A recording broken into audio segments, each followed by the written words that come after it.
Seekordsel seminaril Tallinnas tutvustas hingamistöö pioneer Dan Brule enda teadliku hingamise kontseptsiooni, mille ta on kokku pannud erinevate meistrite tehnikatest üle maailma. When the priest told us about how God formed the body of man from the dust of the earth and breathed into the nostrils of man the breath of life, I was only 5 years old, but that was the most exciting thing I ever heard. See on mees, kes tõi 90-ndatel Eestisse vabastava hingamise.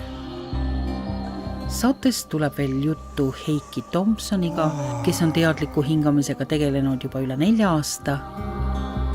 Siis peale seda treeningut ma kuidagi tundsin, et vau, et kuidas on võimalik niimoodi, et lihtsalt istuda, hingata, lõdvestada, et kuidas peale selliseid tegevusi on võimalik selline suurepärane seisund saavutada.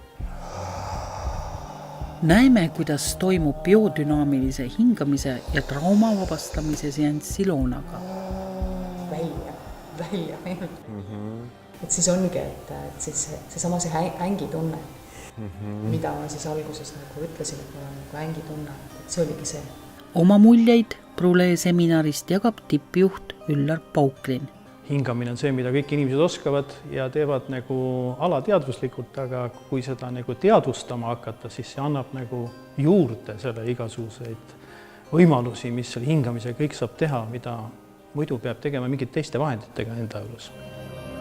Kõik, kes läbi aastatuhandete on hingamisele tähelepanu pööranud, märgivad, et parem hingamine toob parema tervise, alateadlik tõuseb teadvusesse, vabanevad hirmud ja valud.